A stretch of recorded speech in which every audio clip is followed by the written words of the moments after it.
Welcome to Bite-Sized Battles.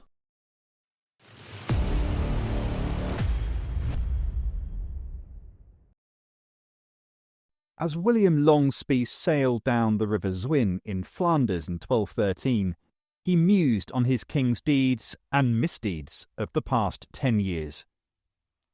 King John had viciously slaughtered his own teenage nephew and the heir to England's throne, Arthur. He had lost the Angevin lands in France, failed to retake them, and only succeeded in subjugating the rugged kingdoms of Scotland and Ireland at colossal expense, an expense ruthlessly extracted from the English people. It was a poor exchange. William was concerned, although he would never admit it to anyone else. He was John's half-brother, the bastard son of Henry II, and was fiercely loyal to him. He was said to be a large, tall, and powerfully built man. Longspee is an old French word for longsword, either referring as a nickname to William himself or pointing to his favoured use of oversized weapons. His concern was gnawing at him, worried as he was by the chafing of John's rule on England's nobles. They were growing restless. What John needed now more than ever was a victory. William Longspee had been raiding east along the Normandy coast with 500 ships, a very sizable fleet of galleys. But a few burned villages and a little booty wasn't going to cut it. As these thoughts drifted, he was suddenly startled back to reality by the shouts of lookouts. He had simply been gazing at the green and open Flanders countryside flanking the Zwyn at a place called Dam, but now spotted what the lookouts had seen. Masts. Thousands of them. Longspee's mind raced. What on earth could bring so many ships together at once? He could barely count them, but his ship's captain reckoned 1,700. And then as they drew nearer, realization dawned as the thousands of pennants and flags came into focus and revealed a sea of fleur-de-lis, the Capetian royal symbol of France. It was an invasion fleet, an armada, and it was meant for England. As Frenchmen on shore began to point, shout, and race for arms, Longspee growled at his captain to raise the flags of attack for all his 500 galleys to see, and called out for the drummers to begin beating for an assault. As those drums pealed out an urgent and frenetic rhythm, English oars bit the water and surged towards the French. The Battle of Dam had just begun. I'm Andrew Mackenzie, this is Bite-Sized Battles, and welcome to the final episode of the Angevins, King John and Magna Carta. And thanks to our friends, thegradsock.com, for making this episode possible. The English galleys raced to the French fleet drawn up on the shore, Longspee booming orders for crossbowmen and archers to line his decks. French troops leaped back aboard their vessels, sweeping up weapons as they ran, but Longspee could see there were far too few of them. If this was an invasion fleet, where was the army? A twinge of alarm flitted through his heart. Was this a trap? If it was already too late, and Longspee committed. English crossbowmen poured bolts into the scattered French defenders, throwing many from their feet and forcing the rest to duck and hide. From behind masts and bulwarks, they struggled desperately to return fire, to do something, anything, to force back the oncoming storm. But they found their efforts too small, for the English ships grew nearer at a frightening speed, and then suddenly they were there.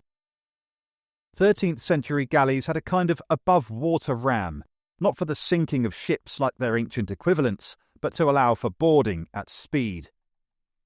All down the line of the French fleet, English galleys now crashed, causing a thunder of crunching wood, shattered oars, and the angry slapping of roiling water.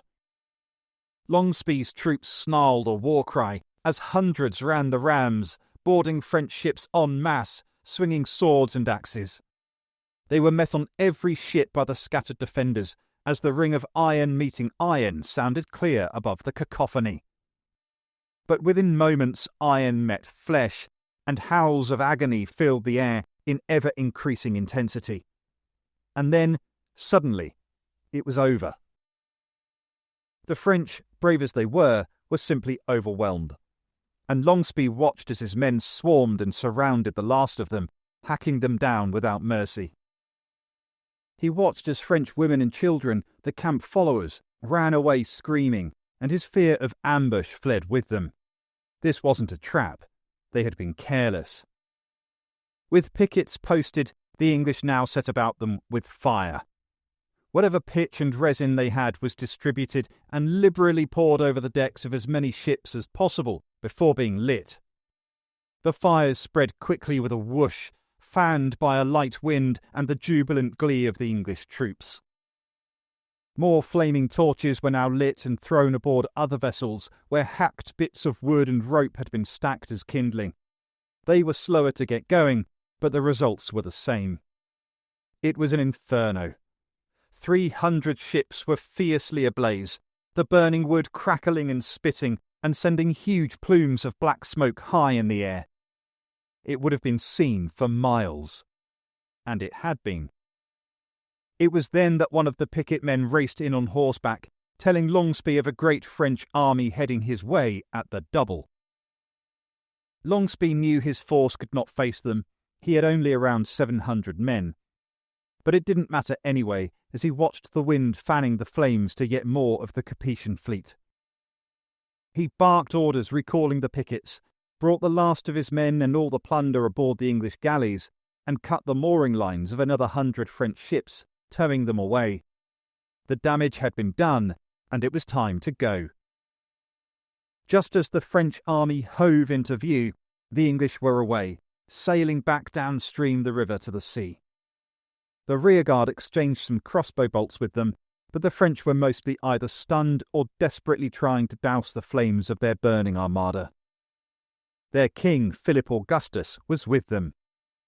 William Marshall wrote, "It was a very bitter thing for the King of France to see his ships at sea burning and belching forth smoke, as if the very sea was on fire.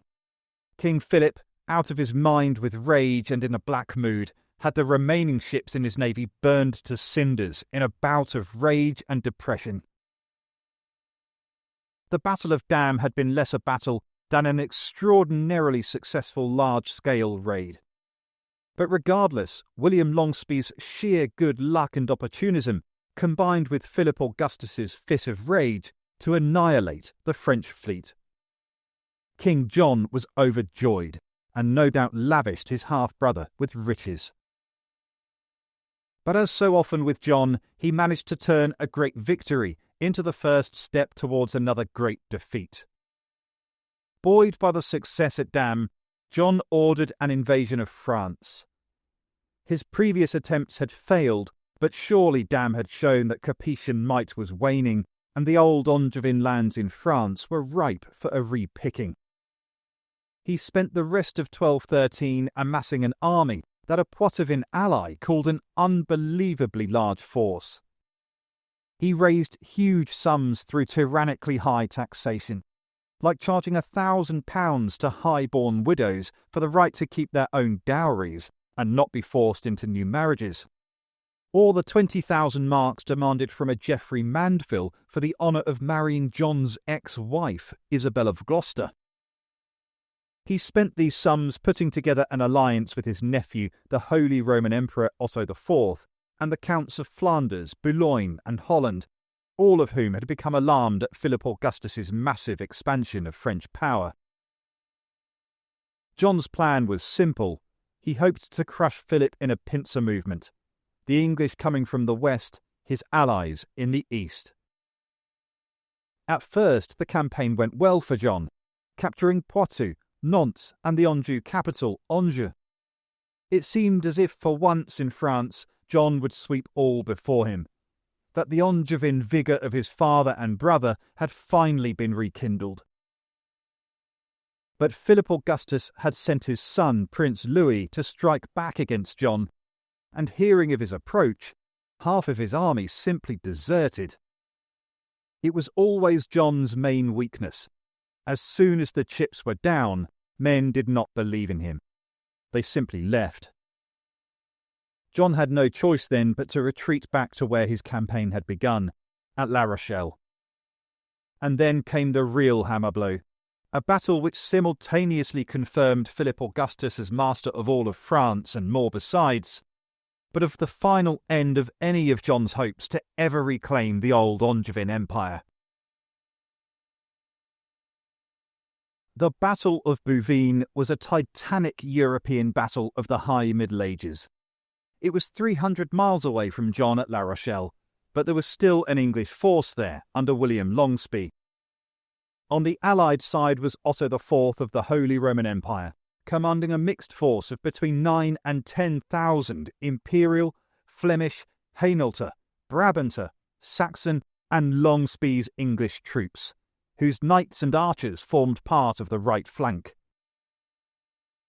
Otto himself sat at the centre of his army, facing Philip Augustus's smaller force of between 6,000 and 7,000 men from all over France.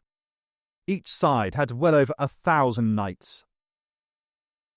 It was a hot summer's afternoon on the 27th of July, 1214, and those knights, men-at-arms and levies sweltered in their armour, the sunlight glinting off spear points and the edges of axes. The colours and pennants of dozens of the houses of Europe hung limply without a breeze to lift them, but the livery still washed both armies with a mosaic of colour amidst the steel shine of armour and weapons. Otto and Philip watched each other across the fields of Bouvines, assessing each other's strengths and weaknesses, even as the knights could barely be restrained from simply charging, as medieval knights were often wont to do.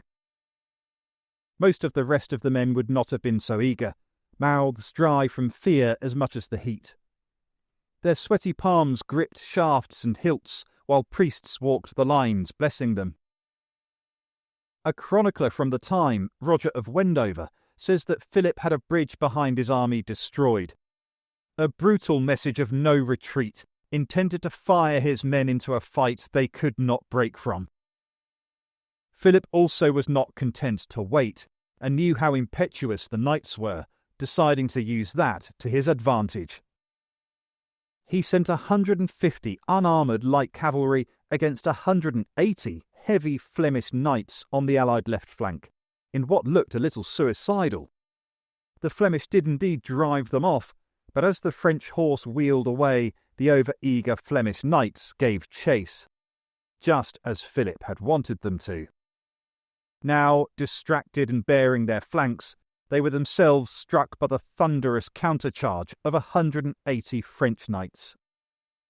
The Allied Count of Flanders watched on in a fury as his knights were torn into by French lances, beginning a frantic struggle. Unwilling to let them fight alone, the Count ordered his whole force of another 600 knights to ride to the rescue. But the French Duke of Burgundy saw them move and made to intercept them with his own knights and hundreds of others in a race to the furious melee now unfurling on the Allied left. The ground rumbled as thousands of heavy horse pounded the earth from opposite directions, lances coming down as they neared each other. War cries erupted from the men's throats when they could see the whites of each other's eyes, and then they crashed into a head-on collision of tons of steel and horseflesh. The war cries were met with the sickening crunch of lance points punching through plate and mail, skin and bone. Dozens of men were torn from the saddle and violently thrown to the ground. Pandemonium followed as hundreds of knights hammered together in a terrible din of shouting, grunting, clanging, thumping and screaming. As this chaotic struggle went on, horns sounded down the rest of the lines of battle as the imperial centre began to move en masse towards the French. They made directly for Philip Augustus's own standard, the fleur-de-lis. Thousands of men from the Holy Roman Empire bore grimly down on the French lines, first marching, then charging the last few metres with a sudden and terrifying roar. Roger of Wendover described what happened. The imperial army threw itself so violently on the French that in a moment it broke their ranks and penetrated to where the King of France stood. Count Renaud saw him, the king, struck him with his lance, threw him to the ground, and tried to kill him with his sword. But a knight who, along with many others, had been assigned to protect the king, threw himself between him and the count and received the mortal blow. The French, seeing their king on the ground, hurried towards him, and a large troop of knights put him back on his horse with some difficulty. Then the battle was engaged on all sides. Swords threw lightning flashes by falling like thunder on helmeted heads, and the melee became furious. Just as at the Battle of Gisors against Richard the Lionheart 6 years earlier, Philip had nearly lost his life, only to be literally dragged away from danger by his men. The fight, though, continued to rage on around him before the tide began to turn. It was on the Allied right flank that the battle began to swing, and swing in favour of the French. William Longspee had led his Englishmen in another vicious fight against the French left. Longspee himself had urged his horse right into the fray, swinging and hacking around him, eager to build on the success at Dam. But some French soldier unhorsed him, probably with a hooked pike.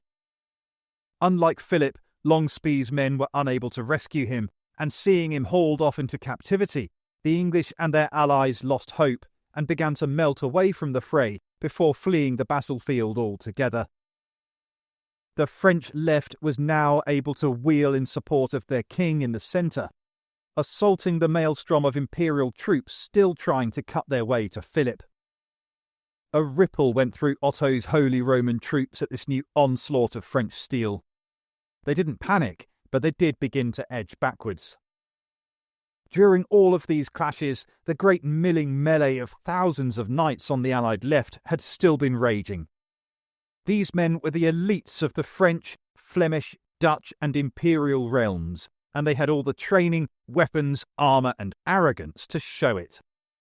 It was a clash of some of the best warriors of Europe, and the fight here continued almost unrelenting for perhaps 2 hours. The air was filled with the crunching of crushed and pierced armour, the shrill whinnies of horses, the roars of warriors, and the pitiful cries of the wounded and dying. Horses wheeled wide-eyed, their reins tugged at by knights desperate to avoid blows and determined to deal death from the best angles. The Duke of Burgundy's horse was killed, and he went down hard, flailing at his attackers as he did. In the now churned mud, the very worst place you wanted to be as a heavily armoured knight was on the ground. It was difficult to get back up even if you weren't being attacked, and when you were, it was next to impossible to defend yourself properly. Knives and pokers could easily be used in the gaps of armour to stab down into eyes, necks, armpits and groins. But suddenly a shield rush of Burgundy's men thrust his attackers away, and the French lord was raised up and put on another horse. While Burgundy had been fighting for his life in the mud, another group of French knights had managed to hack their way through the Flemish lines, wheeled about, and then swept directly into their rear in a devastating charge. As they did so, the Count of Flanders, raging like a madman at his knights to keep their cohesion, was savagely dragged from the saddle and captured by 2 Frenchmen. Like William Longspee, his knights could not rescue him, and with his capture, the Flemish morale broke and they began to flee. 1 or 2 at first, and then hundreds of them peeling away, seeking safety far away. Despite their exhaustion, the French right was now free to join the assault on the imperial centre, itself desperately trying to withdraw in good order from its own onslaught on Philip Augustus. The Holy Roman Emperor Otto IV found himself surrounded on 3 sides. But the Emperor seemed to welcome the challenge. Roger of Wendover described the scene. While the Flemish were running away like cowards, the French, with their swords drawn, pursued them all the way to the place where the Emperor stood. Then the whole weight of combat became concentrated on that spot. The French surrounded the Emperor and tried to kill him or force him to surrender. But he, with his single-edged sword which he held with both hands like a billhook, was dealing unfendable blows all around him. All those he struck were stunned or fell to the ground along with their horses. The enemies, fearing to come too close, killed 3 horses under the emperor with lance blows, but always the praiseworthy prowess of his companions put him back on a new horse, and he threw himself anew against his enemies. 3 times Otto lost his horse from under him, and 3 times he was rescued by his men and rejoined the fray. He may have found himself in the much feared double envelopment, but Otto and his men still laid about them with a savagery which forced the French to pay for every step with gallons of blood. The ground was now slick with it, mixing with mud and the evacuated bowels of dead and terrified men to create an obscene concoction which made even standing increasingly difficult. Armoured men who fell face down could be drowned in this filth, held there by their foes or simply unable to rise in the crush. And a crush it was. Thousands of men grunting and heaving with all their strength. As the 2 forces became so enmeshed, it became difficult to use long-bladed weapons. Those with maces and axes cleaved as best they could, but those with daggers fared best. 2 men could be wedged together closer than lovers, close enough to smell the breakfast on their breath.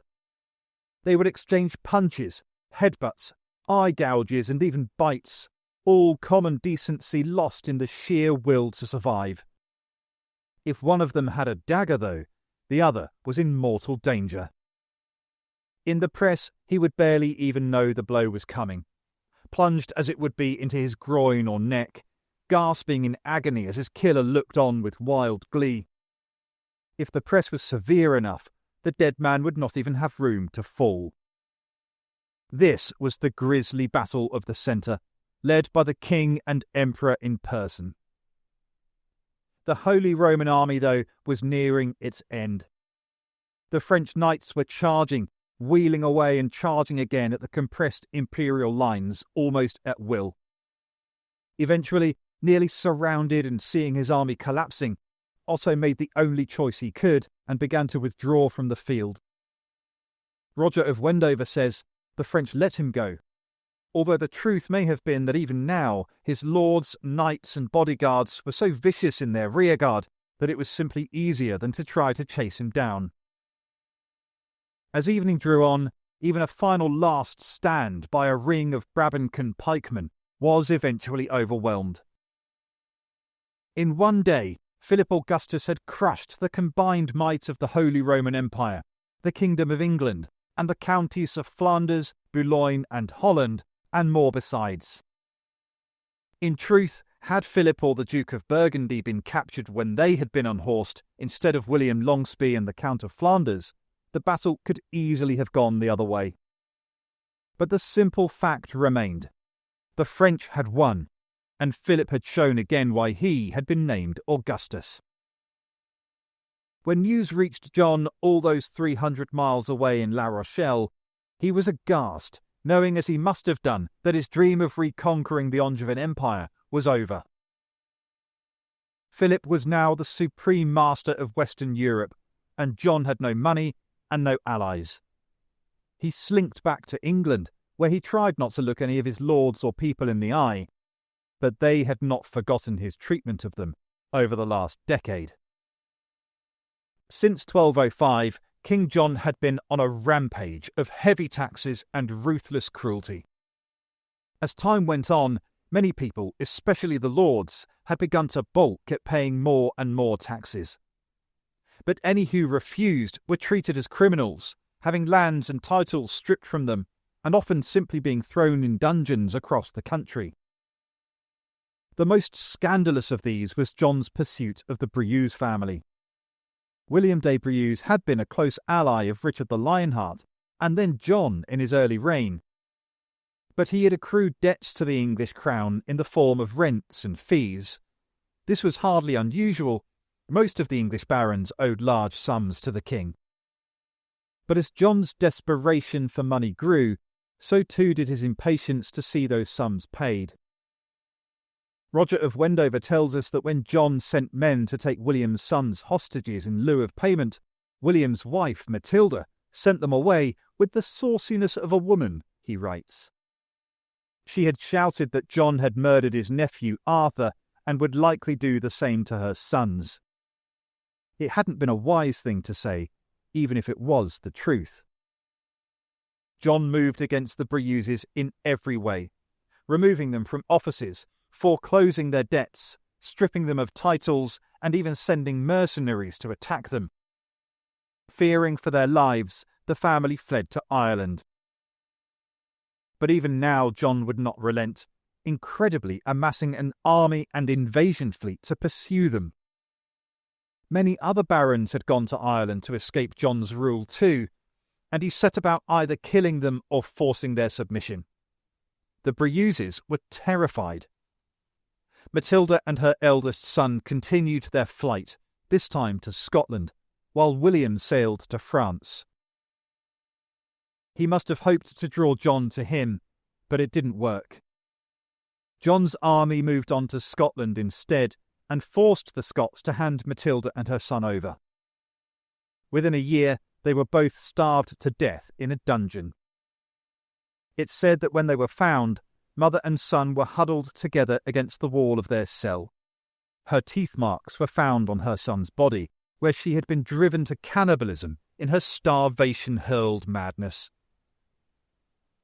William Breuse lived out the rest of his days in France in deep sorrow and regret. His only solace was that he was able to tell the full story of Prince Arthur's death to the horrified French court. Such was John's kingship in England in the decade before the Battle of Bouvines. John had even picked a fight with the Pope, demanding that he, not Innocent III, choose the Archbishop of Canterbury. The disagreement became a dispute, the dispute an argument. John turned his sights on the English Church, and the Pope finally had him excommunicated. For medieval Catholics, your king being excommunicated means you have no connection with God, no hope of forgiveness or salvation. It provoked fury from the people, peasant and noble alike. Eventually John relented and the excommunication was lifted, but the damage had been done. So, creaking under the weight of John's monumental taxation, horrified by his murder of Arthur, the Breuses, and dozens of others, incensed by unjust imprisonments and punishments, shocked at his excommunication, still smarting from having lost their lands in France, and now in 1214 enraged at the humiliating defeat at Bouvines, the nobles decided to act. Barons in the north and east of England banded together, declaring their resistance to John's rule. With his royal authority in tatters, John was forced to negotiate and met the barons at Runnymede in 1215. Here they negotiated a great charter. In it, the rights of free Englishmen everywhere were guaranteed.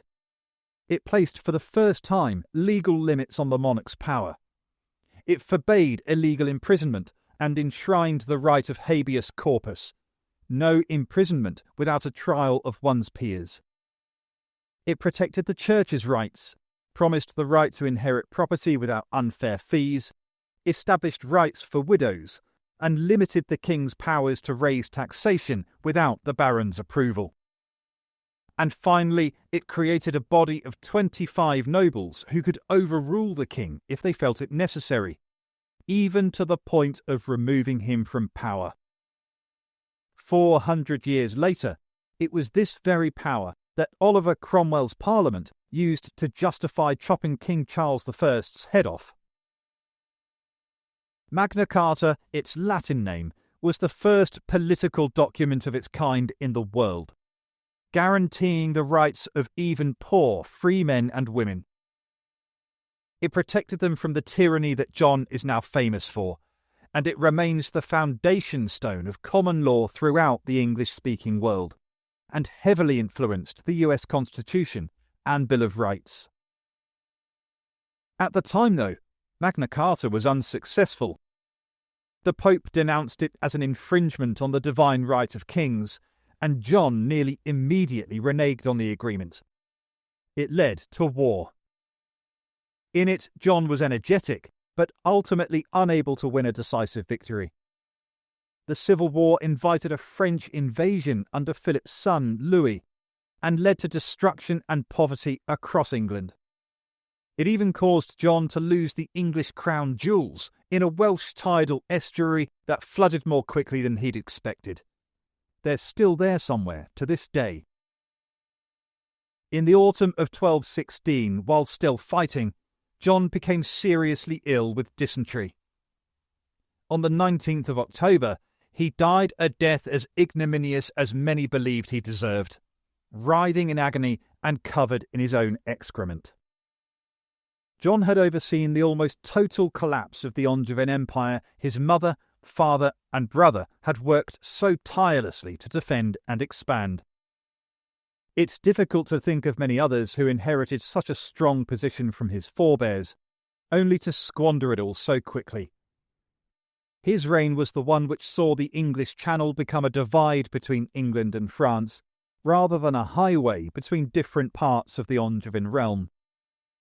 The sense of this divide remained for hundreds of years, and arguably still does to the present day. John was the last Angevin, because he lost the Angevin Empire. But he was not the last of the line of kings known as Plantagenets. As we heard in the first episode, when John's grandmother Matilda married Geoffrey Plantagenet, all the kings since had been Plantagenets as much as Angevins. Now though, thanks to John, they were just Plantagenets. That line though would include some great and famous names yet to come.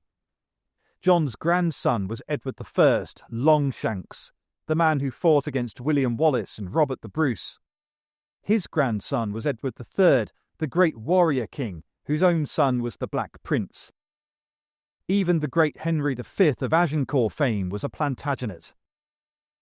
In fact, the line of Plantagenets continued on until Richard III died under a hail of blows at the Battle of Bosworth, 269 years after King John Softsword's death. John left a legacy of civil war and invaded kingdom to his son, a 9-year-old named Henry, a war Henry would eventually win. But there is another legacy that is uniquely John's, and quite ironic given the catastrophe of his rule.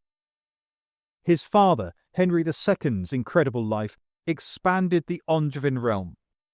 Richard the Lionheart's successes at Acre and Jaffa and his emergence from imprisonment to victory were astonishing. But it's in John's murderous and chaotic reign that we see Magna Carta emerge. It is this that almost certainly remains the Angevins' greatest gift and legacy to generations afterwards. John himself would be conflicted if he knew. He'd have loved the fame, but hated the gift. I'm Andrew Mackenzie. Thanks for listening. See you soon. Before we go, I want to say a big thank you to Jack Bedinger and Mike Lisowski, 2 Patreon supporters who have been with me for months, even while I've not been posting and getting this series ready. Without people like you, this podcast wouldn't be possible. If you want to support the podcast, please join Jack and Mike by supporting us on Patreon and join our Instagram page at Bite Size Battles.